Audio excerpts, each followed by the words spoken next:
অসম এখন এনেকুৱা ৰাজ্য যেহেতু চাৰিওফালৰ পৰা প্ৰাকৃতিক পৰিৱেশে ভৰি আছে। এনেকুৱা ধৰণৰ গছ গছনি জীৱ জন্তু অসমত পোৱা যায়, যিসমূহ গছ গছনি আৰু জীৱ জন্তু সহজতে ক'তো পোৱা নাযায়। এইখন অসমতে এনেকুৱা ধৰণৰ গছ গছনি আৰু জীৱ জন্তু এইখন অসমতে পোৱা যায়। আনকি এতিয়া চাবলৈ গ'লে আনফালে এতিয়া প্ৰাকৃতিক পৰিৱেশে অসমখন ভৰি আছে, কিন্তু এতিয়া বাৰিষা ছিজন যিহেতু আনফালে খেতিয়ক ৰাইজে ন্যায় নপৰাকৈ খেতিত লাগি আছে এমুঠি চাউলৰ বাবে। আৰু আনফালে কি হৈছে, বিধ্বংসী বানে যি বান আহিছে, এতিয়া বৰ্তমান সময়তো পানী সম্পূৰ্ণৰূপে যোৱা নাই। তেওঁলোকৰ এমুঠি চাউলৰ বাবে হাহাকাৰ পৰিস্থিতি। তাৰ ফলত লাভ আৰু লোকচানটো আমি কি তাকে জানি লওঁ। আচলতে লাভটো হৈছে এই পানী অহাৰ ফলত যি পানী আহে, এই পানী অহাৰ ফলত যি পানী পলস লৈ আহে পানীয়ে, এই পলসটো আমাৰ পানী গুচি যোৱাৰ ফলত পলসটো মাটিত থাকি যায়। সেইবাবে অসমৰ মাটি সাৰুৱা হয়। আৰু বিধ্বংসী বানে যি ঘৰ বাৰী মাটি বাৰী সম্পত্তি সমস্তখিনি লৈ যায় ব্ৰহ্মপুত্ৰ পানীয়ে বাঢ়নী পানীয়ে। সেয়াই হ'ল ভাল আৰু বেয়াৰ উদাহৰণটো দিলোঁ। আৰু আচলতে আমাৰ সম্পূৰ্ণ জেগাকণ আমাৰ হৈছে অসমখন এটা চৰিয়াৰ নিচিনা। আমি চৰিয়াৰ তলটোত আছোঁ। আৰু ওপৰ ছাইডটোত কি হ'ল, আমাৰ পাহাৰীয়া ৰাজ্যই আৱৰি আছে চাৰিওপিনেদি, পাহাৰীয়া ৰাজ্য। আৰু যেতিয়া বেছিকৈ বৃষ্টিপাত হয় তেতিয়া কি হয়, পানীসমূহ নৈ উপনৈদি বৈ আহি ব্ৰহ্মপুত্ৰত পৰে।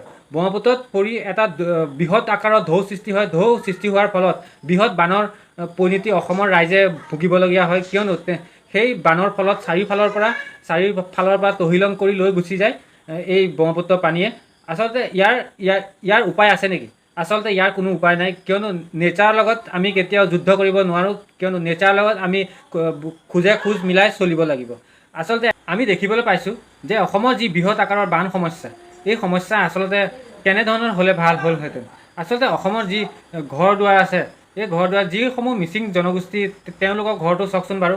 তেওঁলোক চাংঘৰত থাকে। এনেধৰণৰ আৰ্কিটেক্সাৰ ঘৰসমূহ বনালে আপোনালোকৰ অলপ সকাহ পাব, কিয়নো আপোনালোকৰ ঘৰসমূহ চাঙৰ ওপৰত থাকিলে কিয়নো পানী তলেদি বৈ যাব, অকণমান হ'লেও সকাহ পাব।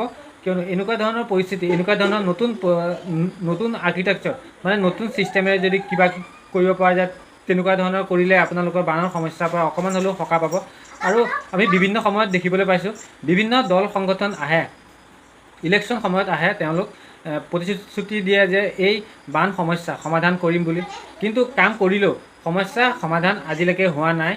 আৰু আমি 20 বছৰ পিছলৈ গ'লেও দেখিছোঁ যে প্ৰতি বছৰে দুবাৰ তিনিবাৰকৈ অসমৰ যি জনসাধাৰণ আছে তেওঁলোকৰ ঘৰ দুৱাৰ ভাঙি চুৰমাৰ কৰি লৈ যায়। প্ৰতি বছৰে এই বান আহি আছে, কিয়নো ইয়াৰ কোনো সমাধান নাই। কিয়নো অসমক চাৰিওপিনৰ পৰা চুবুৰীয়া ৰাজ্যই আৱৰি আছে, নেপাল এনেকৈ ধৰণৰ, নাগালেণ্ড এনেকৈ কেইবাখনো ৰাজ্যই আৱৰি আছে। সেইবাবে অসমখন কৈছিলোঁ আগত, অসমখন চৰিয়াটোৰ নিচিনা।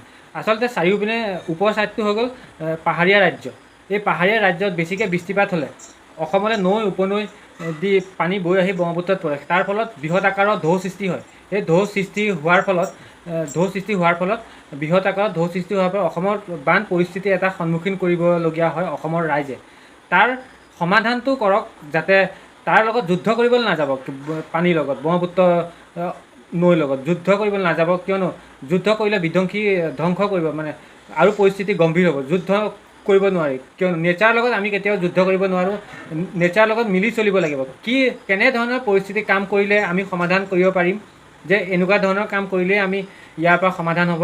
আচলতে সমাধানটোৱে উলিয়াব লাগে, নেচাৰৰ লগত যুদ্ধ কৰিবলৈ যাব নালাগে, কিয়নো বৃহৎ আকাৰৰ যুদ্ধ কৰিবলৈ গ'লে বৃহৎ আকাৰৰ আৰু ধ্বংস পৰিণতি হ'ব।